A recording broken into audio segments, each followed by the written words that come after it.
ahead and get into this preseason recap.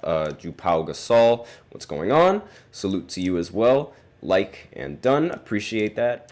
And thank you so much for liking the live segments. Appreciate that so much. So let's go ahead and talk about this preseason game between the Bucks and the Lakers. Now, as you can see right here, this is probably like the biggest mismatch of the entire century right here. LeBron, Damian Lillard guarding LeBron. Let's face it, that is just a mismatch that nobody wants in a single game, especially if Dame is yours. But this is a mismatch that I like to see, honestly. This just makes LeBron's life so much easier. But another thing that makes LeBron's life so much easier is going up against incompetent coaches similar to Darvin Ham and Doc Rivers. So despite the Bucks having a 23 first half performance from Bobby Portis, he scored 23 points in the first half, it still wasn't enough for the Bucks to hold on to that, as the Lakers took their first win of the preseason by a final score of 107-102, thanks to a 20-0 fourth quarter run. Yes, 20-0. The Bucks didn't score a single point. Meanwhile, the Lakers scored 20 straight. That is just the perfect example of Doc Rivers and Darvin Ham as the coach. I understand that this is preseason, but this goes to show you that this shows exactly what is to come with the Bucks. This is a common thing for Doc Rivers, just constantly blowing leads, and I understand that this is a preseason game, but again, a 20-0 run is just unacceptable. And especially since, LeBron and Anthony Davis, they didn't really play all that much, even though they ended up each getting 11 points. And that honestly should be a big problem, and that honestly should make these two coaches feel a little bit tense about the situation that they're in. 20-0 fourth quarter comeback. That is not ideal in any circumstance or in any situation. It doesn't matter what kind of game it is. If you blow a lead like that and you allow them to score 20 straight, meanwhile you can't score any, what on earth are you doing? What is that? And it's really just, I can't understand the thought process on these two being a coach. It's really, really bad. It's a very bad situation that they're in. LeBron and AD, while they did score 11 each, they weren't the leading scorers for the Lakers, as that was Roy Hachimura.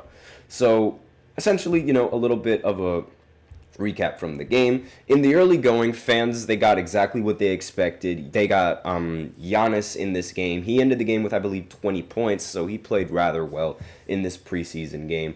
And they made the score for 4-0 quickly, forcing an early timeout from the Lakers head coach, J.J. Redick. And then the Lakers responded quickly, rattling off 9 straight points thanks to Roy Hachimura and Max Christie, and they made the score 9-4 in favor of the Lakers. And then as the game and the quarter sort of went on, in the final 6 minutes and 32 seconds of the first quarter, Portis ended up going on the floor, and he scored 12 of the final 14 points to sort of end that frame, helping the Bucks trim the Lakers' lead down to 3, making the score 26-23 heading into the second quarter. And then Portis continued playing well and scored 18 of the Bucks' 20 points, including a couple of three-pointers and a dunk and a feed to Giannis to give the Bucks a 3-point lead with 10:55 left in the first half. And then the two sides, they went back and forth most of the second quarter. Neither side really gained much of an edge until the Bucks got going with some crazy plays, some highlight-level plays.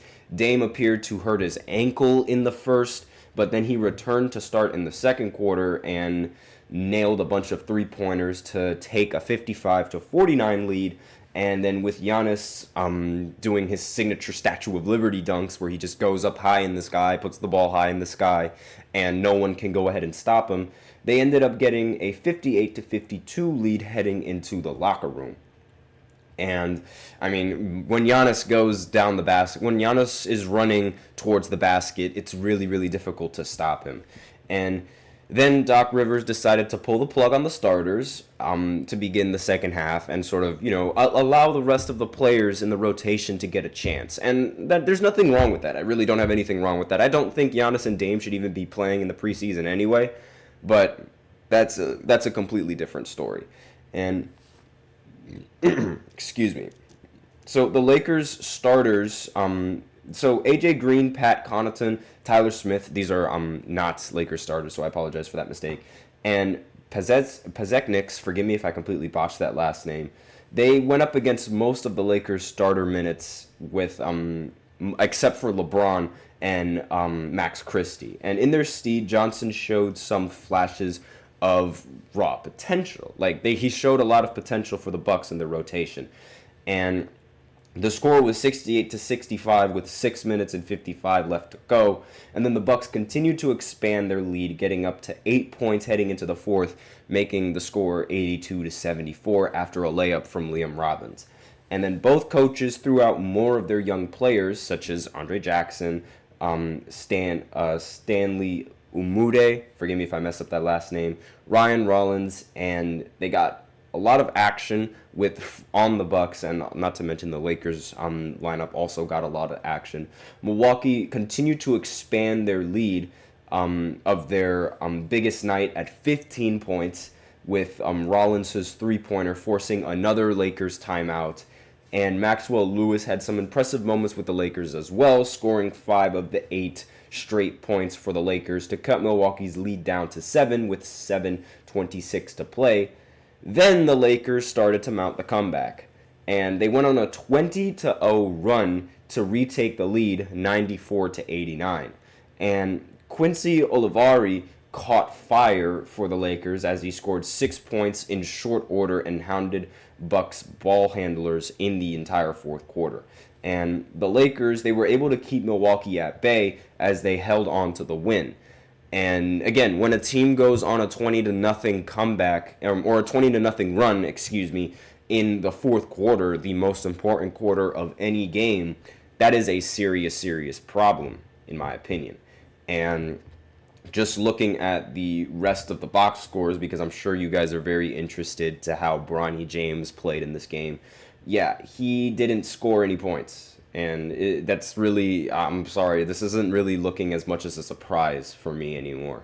Like, Bronny James is just, he's just not it. He's just not it now. Like, right now, his shooting is so inefficient, and his defense is right now the only highlight of his play. And I understand he only played 6 minutes, but he was also able to get up 4 shots, and he made absolutely none of them.